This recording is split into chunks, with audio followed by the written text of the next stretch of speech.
Nós vamos continuar falando sobre os crimes contra a administração pública. Aqueles crimes praticados por particular contra a administração pública. E a gente começa de uma figura que a gente ouviu falar muito nas principais ações penais aí que foram julgadas pelo STF por juízes singulares. Vem desde a época do mensalão. Tem uns camaradas salafrários que praticam esse tipo de conduta. Uma modalidade especial de estelionato. Cambada de safado. Olha só, no artigo 332 do Código Penal Brasileiro, nós temos o crime de tráfico do quê? De influência. A figura aqui, ela pode ser equiparada àquele cara que fala que é amigo do Neymar. O cara chega na gata e fala: "E aí, bombom, vamos desenrolar?" "Ué, mas como é que nós vamos desenrolar?" Fala: "Porra, eu sou amigo do Neymar, nós podemos passar o final de semana numa casa maravilhosa em Angra." Nesse caso, o argumento ele fica muito mais tentador. Você concorda comigo? Ai, não. Ah, vai cagar? Claro que sim. Claro que funciona. Se você fala, você chega para desenrolar. E não importa quem que você vai desenrolar. Você chega e fala, ó, daí vamos pra praia? A pessoa que vai te responder, ela pode falar, vamos, como? Você pode falar, ó, tem o meu chevetão lá com roda 16, que mal e mal faz curva para a esquerda e para a direita, que tem um trambolho de uma roda desse tamanho, a hora que você roda, bate na lataria, não vira. Mas você tem a opção de falar assim, então, é que eu tenho um chegado, por mais que eu tenha meu chevette, mas eu tenho um chegado que tem uma casa top lá na praia, é na beira do barranco, e não é casa de palafita não, é casa top, é padrão revista, 1.500 conto a diária no Airbnb. Opa, aí tudo fica muito diferente. Aí você até se submete à ida com o chevetão. Chevetão roda 16 pulando mais que Toyota véia. Deus que me livre. Então olha só. Vamos partir para o texto da lei aqui para ver o que estabelece esse artigo 332. Então ele traz as condutas aqui, ó. Solicitar, exigir, cobrar ou obter para si ou para outrem vantagem ou promessa de vantagem a pretexto de influir em ato praticado por servidor público, por funcionário público no exercício da função. Então os núcleos aqui do tráfico de influência é o seco. Olha só. A gente tem aqui o solicitar, o exigir, o cobrar ou obter. Cobrar ou obter. Vem. Vantagem indevida. Vantagem indevida.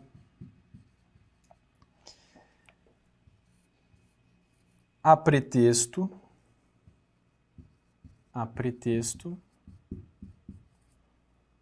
de influir em ato praticado por funcionário público.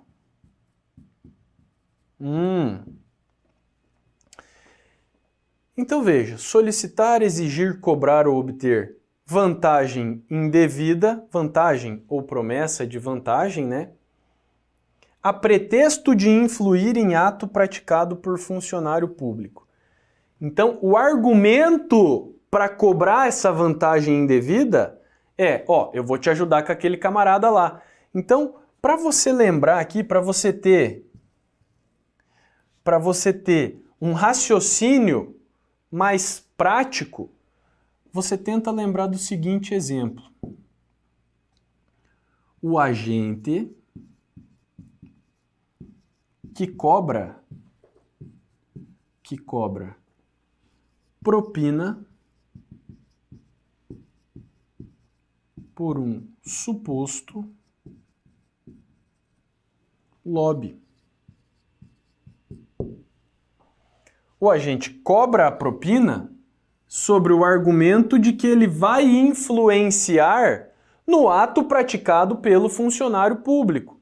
Então, imagina que você tenha um conhecido, você sabe que alguns indivíduos estão participando de um certame licitatório. E aí você vê a possibilidade de tirar tá ligado, né? Um extrinha. Você cola lá em uma das empresas e fala, quero falar com o dono.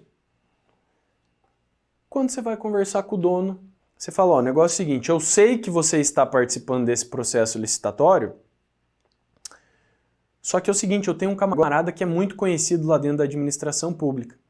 Se você me fizer rir, você dá uns pila aí, para eu tirar umas férias da hora, e eu troco uma ideia lá com o funcionário público para que ele agilize para o seu lado. Opa! Solicitou vantagem indevida a pretexto de influir no ato praticado pelo funcionário público. Só que é o seguinte, esse cara que solicitou esses valores, ele não conhecia ninguém. O que ele fez? Ele é um 171, velho. O cara é um estelionatário. Então por isso que eu falo que o tráfico de influência, ele é uma modalidade especial, é uma modalidade específica de estelionato. Sabe por quê? Porque olha só, para que esse crime se consume, veja, para que o crime se consume, para que o crime se consume, não há a necessidade de o agente conhecer o funcionário público. Isso é só um pretexto. Isso é só um pretexto para que o indivíduo possa receber essa vantagem. Olha que crime, filha da puta! Então você tem que ter cuidado, porque isso pode representar... existem questões de concurso que elas trabalham, que um dos elementos para a consumação do crime de tráfico de influência é que o agente conheça o funcionário público que receberá a suposta influência. Errado. Não precisa. Não tem necessidade. Aqui nós só temos essa ideia de que o indivíduo vai influir. Por quê? Aí o camarada lá no exemplo que eu dei, que está participando do procedimento licitatório, ele entende que aquela propina pode favorecê-lo, que ele pagando aquela propina fará com que ele seja habilitado naquele processo. Mas na verdade ele não vai, ele só está caindo no conto do vigário. E outra coisa, esse crime aqui, ele depende da efetiva percepção do recebimento da vantagem para que ele se consume? Não, não. O crime aqui é formal. O crime é formal. Então vou repetir aqui para que você entenda que nesse caso, se o crime é formal, ele consuma-se independentemente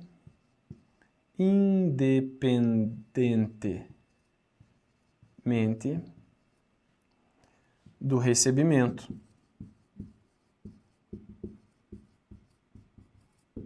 Beleza? Isso nos núcleos aqui, solicitar,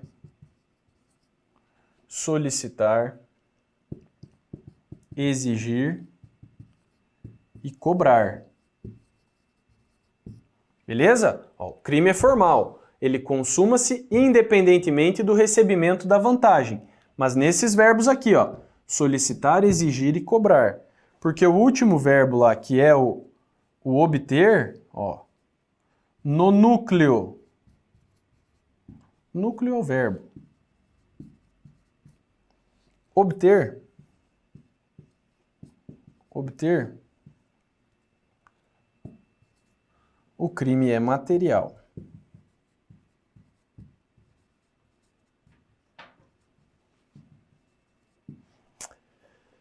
Fechou, fechou, fechou? Tranquilo, beleza? Então aqui algumas premissas gerais. Opa, vamos ver aqui, ó. Algumas premissas gerais do crime de tráfico de influência. Vamos só arrumar aqui. Não há a necessidade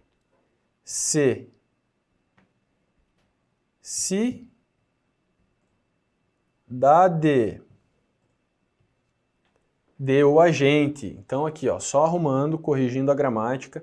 Para que o crime se consume, não há a necessidade de o agente conhecer o funcionário. Belezura? Belezura, belezura. Show de bola. Vamos para frente. Parágrafo único do artigo 332. A pena é aumentada da metade se o agente alega ou insinua que a vantagem é também destinada ao funcionário. Então aqui é mais ou menos o seguinte, ó. Vou pensar o nome de um estelionatário conhecido. Lembrei, Carlos. O camarada chega para fazer ali o seco, solicitar, exigir, cobrar ou obter vantagem indevida numa empresa, e ele chega ao responsável legal e fala, ó, eu consigo influenciar num ato praticado por um funcionário público. Eu consigo influenciar num ato praticado por um funcionário público. Só que eu preciso, para isso, para eu poder exercer essa minha influência, eu preciso de 20 mil reais. Caralho, solicitou, beleza. O crime já se consumou. Se o indivíduo utilizar do seguinte argumento, ó, eu até te cobraria 15, só que 5 eu tenho que passar para o funcionário. Opa, modalidade aqui, causa de aumento de pena, tá? Então você vai anotar aí que o parágrafo único, ele representa uma majorante.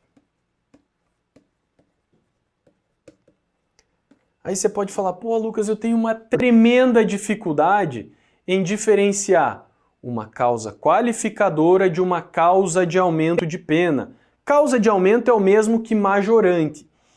O que você vai ter em mente, meu filho?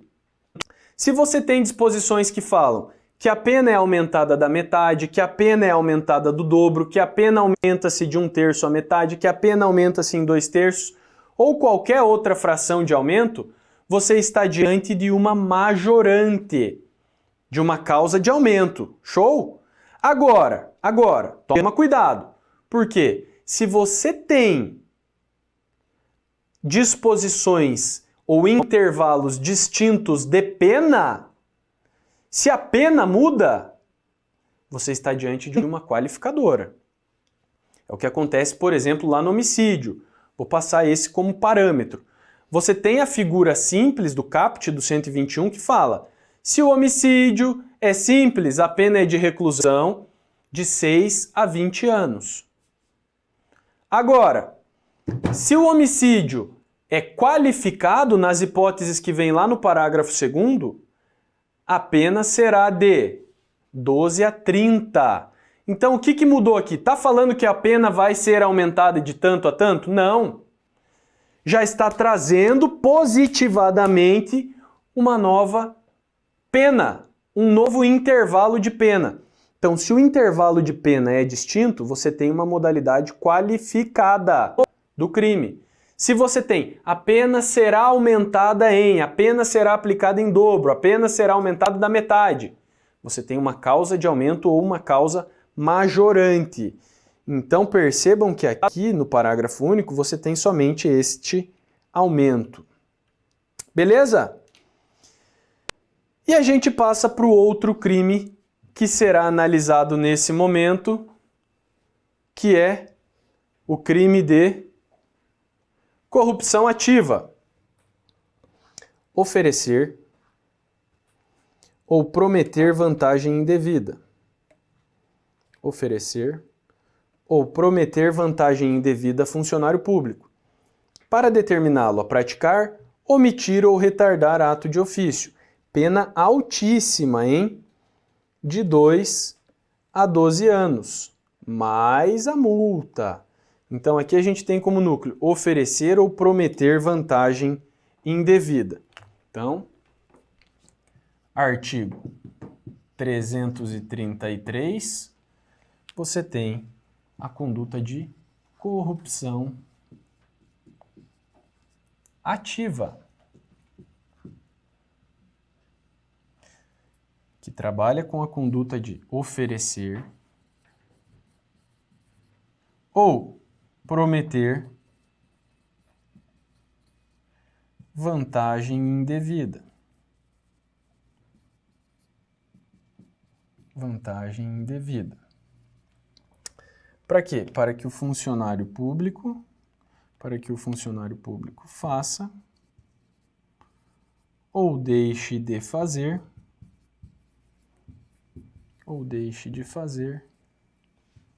seu dever de ofício. Então aqui nós também estamos diante de um dos crimes que mais são cobrados. Inclusive, duas questões de corrupção ativa foram cobradas na prova da PRF de 2021. Então olha só, não é besteira não. Aqui é o que efetivamente cai. Ninguém está aqui para brincar com a sua cara. A gente está aqui para te passar aquilo que vai cair no seu concurso. E quando esse crime é cobrado, ele sempre é cobrado dessa forma. Ou ele tem trocado os seus núcleos. Aqui você só tem dois. É o oferecer ou o prometer vantagem indevida. Então é o particular que oferece o cafezinho para o funcionário público ou que promete a vantagem indevida. Beleza? Novamente eu te questiono.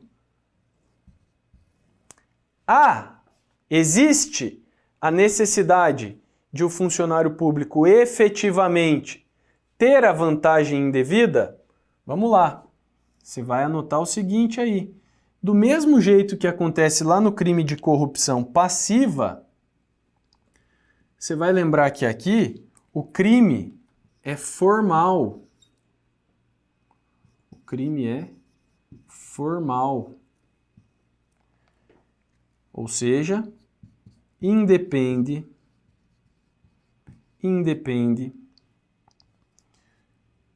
do efetivo pagamento da vantagem. Crime formal. E lá na prova da PRF 2021 só fora cobrado que o crime de corrupção ativa, ele dava um exemplo lá, ele trazia um caso prático e falava: nesse caso, o crime só se consuma com o recebimento da vantagem por parte do funcionário? Não, lógico que não. Crime formal independe do efetivo pagamento ou da entrega da vantagem. E aí, olha só, nesse contexto, a gente precisa trabalhar com outros cenários. Quer ver aqui, ó? Eu quero trazer para você algumas figuras tais quais o artigo 333, hora em estudo, o artigo 317 e o artigo 316 do Código Penal. A gente tem aqui no 333 como núcleos oferecer ou prometer vantagem indevida. Então, é o particular que vai oferecer ou prometer a vantagem indevida para o funcionário público. No 317, a gente tem os núcleos de solicitar, receber ou aceitar aquela vantagem indevida. E no artigo 316, você tem o exigir. Estou colocando o verbo aqui, tá? Lembra que é o exigir sem violência e sem grave ameaça.